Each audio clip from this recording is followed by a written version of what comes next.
നമസ്കാരം. +1 ഫിസിക്സ് ക്ലാസ്സിലേക്ക് സ്വാഗതം. കഴിഞ്ഞ ക്ലാസ്സിൽ 10ാം അധ്യായമായ ഫ്ലൂയിഡ്സിലെ കുറേയേറെ പാഠഭാഗങ്ങൾ ചർച്ച ചെയ്തു.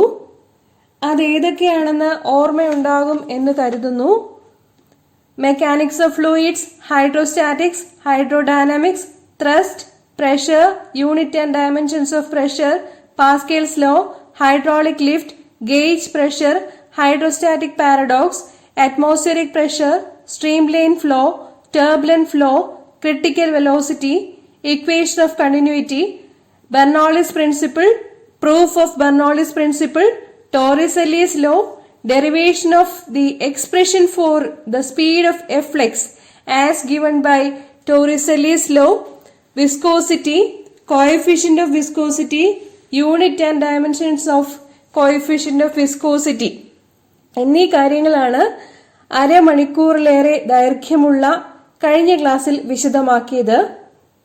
ഇന്ന് നമുക്ക് ഫ്ലൂയിഡ്സിലെ ചോദ്യോത്തരങ്ങളാണ് പ്രധാനമായി കാണാനുള്ളത്. മാതൃകാ ചോദ്യോത്തരങ്ങളുടെ 3 ക്ലാസ്സുകൾ കഴിഞ്ഞു. 10ാമത്തെ ചോദ്യോത്തരം വരെ എത്തിക്കഴിഞ്ഞു. ആ ക്ലാസ്സുകളുടെയും ഫ്ലൂയിഡ്സിന്റെ ക്ലാസിന്റെയും കുറിച്ച് എൻ സ്ക്രീനിൽ ഡീറ്റെയിൽ ചെയ്തേക്കാം. കൂടാതെ ഡിസ്ക്രിപ്ഷൻ ബോക്സിലും കൊടുക്കുന്നുണ്ട്, കാണണം. സൂചിപ്പിച്ചു 10ാമത്തെ ചോദ്യോത്തരം വരെ ചർച്ച കഴിഞ്ഞതാണെന്ന്. 11ാമത്തെ ചോദ്യം എന്താണെന്ന് നമുക്കിനി നോക്കാം. ഓക്കെ, 11ാമത്തെ ചോദ്യം 8ാം അധ്യായമായ ഗ്രാവിറ്റേഷനിൽ നിന്നുള്ളതാണ്. A part, can a person on the moon experience weight? Why? ചന്ദ്രനിൽ ഒരു മനുഷ്യന് ഭാരം അനുഭവപ്പെടുമോ എന്നാണ് ചോദ്യം. തീർച്ചയായും ഭാരം അനുഭവപ്പെടും. കാരണം ചന്ദ്രൻ എല്ലാ വസ്തുക്കളെയും അതിന്റെ കേന്ദ്രത്തിലേക്ക് ആകർഷിക്കുന്നുണ്ട്. ആകർഷണ ബലത്തിന് ആനുപാതികമായിട്ടായിരിക്കും എന്തനുഭവപ്പെടുക? വസ്തുവിന്റെ ഭാരം അനുഭവപ്പെടുക. F=mg എന്നതാണ് ഭാരം കണ്ടുപിടിക്കാനുള്ള equation. m mass of the object ആണ്, g acceleration due to gravity ആണ്. ആക്സിലറേഷൻ ഡ്യൂ ടു ഗ്രാവിറ്റി ചന്ദ്രനിൽ ഭൂമിയിലുള്ളതിന്റെ ഏകദേശം 1/6. ചന്ദ്രനിൽ 1.26 m/s² ആണ്. ഭൂമിയുടെ ഉപരിതലത്തിൽ 9.8 m/s² ആണ് ആക്സിലറേഷൻ ഡ്യൂ ടു ഗ്രാവിറ്റിയുടെ മൂല്യമുള്ളത്. അതുകൊണ്ട് തന്നെ ഭൂമിയിൽ 60 കിലോഗ്രാം ഭാരമുള്ള ഒരു മനുഷ്യന് ചന്ദ്രനിൽ 10 കിലോഗ്രാം ഭാരമായിരിക്കും അനുഭവപ്പെടുക. തീർച്ചയായും ചന്ദ്രനിൽ ഭാരം അനുഭവപ്പെടും. Because moon attracts everything towards its center. Okay, ഇനി ബി പാർട്ടിലേക്ക് കടക്കുന്നു. A satellite is revolving very close to earth. What is the percentage increase in the velocity needed to make it escape from the gravitational field of the earth? 2 കാര്യങ്ങളാണ് ഇവിടെ പറഞ്ഞിരിക്കുന്നത്. ഒന്നാമത്തെ കാര്യം, satellite ഭൂമിയോട് അടുത്തായി റിവോൾവ് ചെയ്യുന്നു എന്നാണ്. അപ്പോ അതിനുള്ള വെലോസിറ്റി എന്ന് പറയുന്നത് സ്റ്റേഷനറി ഓർബിറ്റിൽ റിവോൾവ് ചെയ്യാൻ വേണ്ട വെലോസിറ്റിയാണ്. ആ വെലോസിറ്റി തന്നെയാണ് ഓർബിറ്റൽ വെലോസിറ്റി എന്ന് പറയുക. VO, V സഫിക്സ് O എന്നതുകൊണ്ട് സൂചിപ്പിക്കും. ഇനി പറഞ്ഞിരിക്കുന്നത്, ഈ സാറ്റലൈറ്റ് ഭൂമിയുടെ ഗുരുത്വാകർഷണ പരിധിയിൽ നിന്നും എസ്കേപ്പ് ചെയ്തു പോവുകയാണ്. അന്നേരം സാറ്റലൈറ്റിനുണ്ടാവുക എസ്കേപ്പ് വെലോസിറ്റിയാണ്. എസ്കേപ്പ് വെലോസിറ്റിയും ഓർബിറ്റൽ വെലോസിറ്റിയും തമ്മിലുള്ള റിലേഷൻഷിപ്പ് അറിഞ്ഞു കഴിഞ്ഞാൽ ഈ ചോദ്യത്തിന് ഉത്തരം എളുപ്പത്തിൽ കണ്ടുപിടിക്കാൻ പറ്റും. VE = √2V0 എന്നതാണ് റിലേഷൻഷിപ്പ്. അപ്പോ ചേഞ്ച് ഇൻ വെലോസിറ്റി കണ്ടുപിടിക്കാം. ചേഞ്ച് ഇൻ വെലോസിറ്റി കണ്ടുപിടിക്കാൻ നമുക്ക് ഇക്വേഷൻ എന്താണ്? √2V0 - V0 എന്നായിരിക്കും change in velocity. Percentage change കണ്ടുപിടിക്കാൻ വേണ്ടിയിട്ട് change in velocity divided by initial velocity into 100% എന്ന ഇക്വേഷൻ കൊടുക്കാവുന്നതാണ്. Okay, so therefore √2V0 - V0 divided by V0 എന്ന് കിട്ടും. Change in velocity divided by initial velocity into 100%. Okay, V0 എല്ലായിടത്തും cancel ആയി പോകും. അപ്പോ വാല്യൂ കിട്ടുക 1.414 - 1 ഡിവൈഡഡ് ബൈ 1 എന്നായിരിക്കും. √2ന്റെ വാല്യൂ ആണ് 1.414. ഇത് നമുക്ക് കാൽക്കുലേറ്റ് ചെയ്യുമ്പോൾ പെർസെന്റേജ് ചേഞ്ച് ഇൻ വെലോസിറ്റി 41.4% എന്ന് കിട്ടുന്നതായിരിക്കും. ഓക്കെ, സി പാർട്ടിലേക്ക് കടക്കുന്നു. Acceleration due to gravity small g depends on the distance small r from the center of the earth. Draw a graph showing the variation of small g with small r. ഇത് acceleration due to ഗ്രാവിറ്റിയും distance R from the centre of എർത്തും തമ്മിലുള്ള റിലേഷൻഷിപ്പാണ്. അതിനുവേണ്ടി നമ്മൾ രണ്ട് ഇക്വേഷനുകളാണ് പ്രയോജനപ്പെടുത്തുന്നത്. F equal to M G എന്ന ഇക്വേഷനും എം മാസുള്ളൊരു വസ്തുവിലാണെങ്കിൽ അനുഭവപ്പെടുന്ന ഭാരം F equal to M G ആയിരിക്കും. G acceleration due to gravity ആണ്. ഇനി ഗുരുത്വാകർഷണ ബലം വസ്തുവിൽ അനുഭവപ്പെടുന്ന G capital M small M divided by R square ആണ്. ക്യാപിറ്റൽ ജി ഗുരുത്വാകർഷണ സ്ഥിരാങ്കമാണ്. Capital M mass of earth ആണ്. സ്മോൾ എം മാസ് ഓഫ് ബോഡിയാണ്. R distance from the centre of the earth ആണ്. ഓക്കെ, ഇത് ഈ രണ്ട് വാല്യൂസും കൂടി ഇക്വേറ്റ് ചെയ്യുമ്പോൾ small M G equal to capital G capital M small M divided by R square എന്ന് കിട്ടും. അതിൽ നിന്നും acceleration due to gravity G equal to G M divided by R square എന്ന് കിട്ടുന്നതാണ്. ഇതിൽ ജിയും എമ്മും കോൺസ്റ്റന്റ്സ് ആണ്. ഏതൊക്കെയാണത്? ഗുരുത്വാകർഷണ സ്ഥിരാങ്കവും മാസ് ഓഫ് എർത്തും കോൺസ്റ്റന്റ്സ് ആണ്. അല്ലെങ്കിൽ acceleration due to gravity proportional to 1/r square എന്നുള്ളതാണ് ഇക്വേഷൻ. ഓക്കെ, അപ്പൊ നമുക്ക് ഗ്രാഫ് വരയ്ക്കണം. ഗ്രാഫ് വരയ്ക്കണമെങ്കിൽ എന്താ, ഭൂമിയുടെ അകത്തും ഭൂമിയുടെ ഉപരിതലത്തിലും ഭൂമിയുടെ ഉപരിതലത്തിന് പുറത്തും ഹൈറ്റ് ഒരുപാട് കൂടി പോകുന്നതിനനുസരിച്ച്, ഭൗമോപരിതലത്തിന് ഒത്തിരി കൂടി പോകുന്നതിനനുസരിച്ച് എങ്ങനെയാണ് ആക്സിലറേഷൻ ഡ്യൂ ടു ഗ്രാവിറ്റിക്ക് വ്യത്യാസം വരുന്നത് എന്നുള്ളത് അറിഞ്ഞു കഴിഞ്ഞാൽ ഗ്രാഫ് വരയ്ക്കാൻ പറ്റും. Okay, G inside earth is proportional to small R the distance. G outside is proportional to 1/r square ആണ്. On the surface of the earth acceleration due to gravity is maximum.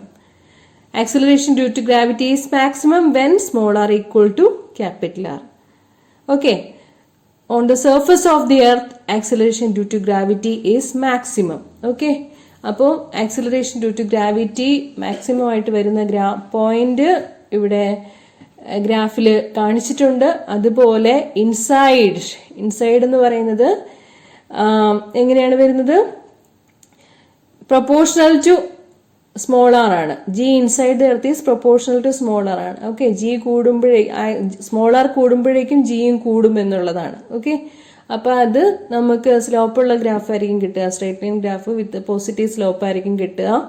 ഇനി outside the surface of the earth അപ്പോൾ എങ്ങനെ വരുന്നത്? Inversely proportional to 1/r square ആണ്. അപ്പൊ അതൊരു curved portion ആയിട്ടായിരിക്കും graph വരിക. So this is C part. Okay, graphical representation is important.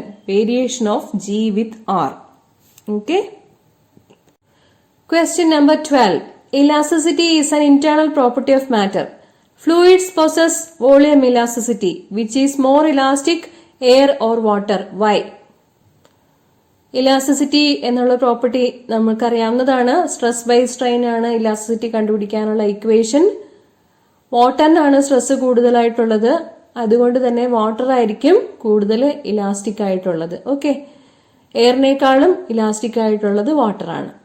B part. Hydraulic lift is a device use to lift heavy loads. State the principle behind the working of this device. കഴിഞ്ഞ ക്ലാസ്സിൽ വളരെ detailed ആയിട്ട് hydraulic ലിഫ്റ്റും അതിന്റെ പ്രവർത്തനവും വിശദീകരിച്ചതാണ്. Pascal's ലോയുടെ application ആയിട്ടാണ് ഹൈഡ്രോളിക് ലിഫ്റ്റ് വിശദമാക്കിയത്. കഴിഞ്ഞ ക്ലാസ് കാണണം. Okay, C part. The velocity of outflow of a liquid from an open tank is identical to that of a freely falling body. Name this law and the principle behind this law. Velocity of outflow സംബന്ധിക്കുന്ന നിയമമാണ് Torricelli's law. Derive this law based on this principle. അതും കഴിഞ്ഞ ക്ലാസ്സിൽ detailed ആയിട്ട് discuss ചെയ്തിട്ടുണ്ട്. വെലോസിറ്റിയുടെ expression √2gh എന്നുള്ളത് കഴിഞ്ഞ ക്ലാസ്സിൽ ഡിസ്കസ് ചെയ്തിട്ടുണ്ട്. അത് കാണുവാൻ താല്പര്യപ്പെടുന്നു. ഓക്കെ, 13ാമത്തെ ചോദ്യം ഡിസ്കസ് ചെയ്യുന്നതിന് മുമ്പ് നമുക്ക് സ്റ്റോക്സ് ലോ എന്താണെന്ന് കാണേണ്ടതുണ്ട്. ഒരു ചെറിയ സ്ഫിയർ, അതിന്റെ റേഡിയസ് സ്മോളാണെന്നിരിക്കട്ടെ. ആ ഒരു സ്ഫിയർ വായുവിൽ കൂടി താഴത്തേക്ക് വീഴുകയാണെങ്കിൽ അതിന്റെ താഴത്തേക്കുള്ള മോഷനെ ഒപ്പോസ് ചെയ്തുകൊണ്ട് ഒരു ബാക്ക്വേർഡ് വിസ്കസ് ഫോഴ്സ് എയർ കൊടുക്കും. ബാക്ക്വേർഡ് വിസ്കസ് ഫോഴ്സിനുള്ള എക്സ്പ്രഷൻ ആണ് സ്റ്റോക്സ് ലോ വിശദമാക്കുന്നത്. And that expression is F equal to 6 pi eta AV. വിവിധ ഘടകങ്ങൾ ഏതൊക്കെയാണ്? ഈറ്റ, coefficient of viscosity of the fluid. A is the radius of the small sphere, V is the velocity of the sphere. ഇവിടെ velocity എന്ന് പറയുന്നത് terminal velocity ആണ്. ഈ ഇക്വേഷനെയാണ് നമുക്ക് സ്റ്റോക്സ് ലോ എന്ന് പറയാനാവുക. ഇക്വിലിബ്രിയം കണ്ടീഷനിൽ വെയിറ്റും വിസ്കസ് ഫോഴ്സും ഈക്വൽ ആയിട്ട് വരും. അന്നേരമാണ് വസ്തുവിന് താഴത്തേക്ക് വീഴാനായിട്ട് ഒരു കോൺസ്റ്റന്റ് വെലോസിറ്റി കിട്ടുക. ആ വെലോസിറ്റിയെ പറയുന്ന പേരാണ് terminal velocity. Okay, and that velocity is obtained when we equate the two forces acting, which are mg and 6 pi eta AV. Terminal velocity എന്ന് കാണിക്കാൻ വേണ്ടിയിട്ട് v suffix t എന്ന് കൊടുക്കാം. Therefore we have mg equal to 6 pi eta AVT, from which terminal velocity vt equal to mg divided by 6 pi eta A. Okay, നമുക്ക് 13ാമത്തെ ചോദ്യത്തിലേക്ക് കടക്കാം. A solid sphere falling through a viscous medium attains a constant velocity called terminal velocity after some of its fall. What are the different forces acting on the sphere? ഏതൊക്കെയാണ് ഒരു viscous മീഡിയത്തിൽ കൂടി താഴത്തേക്ക് വീഴുന്ന small sphere of radius എയിൽ act ചെയ്യുന്ന forces എന്നാണ് ചോദ്യം. 3 ഫോഴ്സസ് ആയിരിക്കും ആക്ട് ചെയ്യുക. ഒന്ന്, wait of the body acting vertically downwards, which is given by the expression W equal to mg equal to 4/3 pi a cube rho into g. Okay, mass കണ്ടുപിടിക്കാൻ വേണ്ടി volume into density എന്നുള്ള expression കൊടുക്കാം. Volume എന്നാൽ 4/3 pi a cube ആയിരിക്കും. Sphere of radius A അല്ലേ, അപ്പോൾ volume 4/3 pi a cube into density of the sphere rho കൊടുത്തു കഴിഞ്ഞാൽ mass of the sphere 4/3 pi a cube rho. ഇനി weight of the sphere mg എന്ന് കൊടുക്കുമ്പോൾ 4/3 pi a cube rho g എന്ന് കിട്ടുന്നതായിരിക്കും. രണ്ടാമത്തെ ഫോഴ്സ് ഏതാണ്? ബോയൻ ഫോഴ്സ് ആണ് ആക്ട് ചെയ്യുക. Upward thrust equal to the weight of the liquid displaced, അതാണ് ബോയൻ ഫോഴ്സ്. അതിന്റെ expression 4/3 pi a cube sigma g ആയിരിക്കും, where sigma is the density of the fluid. Okay, അടുത്ത force നമുക്ക് എല്ലാവർക്കും അറിയാവുന്ന viscous force ആണ്. 6 pi eta AV എന്നതാണ് viscous ഫോഴ്സിന്റെ എക്സ്പ്രഷൻ. ഓക്കെ, ഇനി വസ്തുവിന് ടെർമിനൽ വെലോസിറ്റി അറ്റൈൻ ചെയ്ത് കഴിയുമ്പോൾ അപ്വേർഡ് ഫോഴ്സും ഡൗൺവേർഡ് ഫോഴ്സും ഈക്വൽ ആയിട്ട് വരും. അതായത് നമ്മുടെ എക്സ്പ്രഷൻ കിട്ടുക 4/3 pi a cube sigma g plus 6 pi eta AV equal to 4/3 pi a cube rho g എന്നതായിരിക്കും. അതിൽ നിന്നും 6 pi eta AV equal to 4/3 pi a cube rho minus sigma into g എന്ന് കിട്ടുന്നതായിരിക്കും. അല്ലെങ്കിൽ coefficient of viscosity eta equal to cancellations എല്ലാം കൊടുത്തു കഴിയുമ്പോൾ ഈറ്റയുടെ expression കിട്ടുക 2/9 a square rho minus sigma into g divided by v എന്നതായിരിക്കും.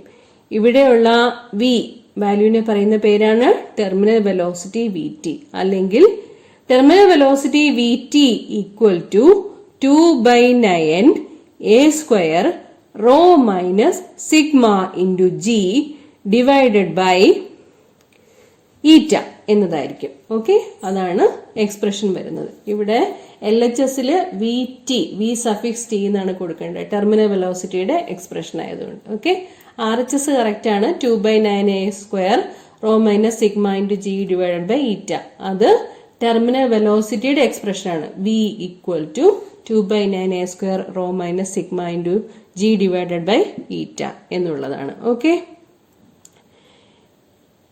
B പാർട്ടിലേക്ക് പോവുകയാണ്. Water is kept in earthen pots, then it is cooled. Why? എന്തുകൊണ്ടാണ് earthen പോട്ട്സിൽ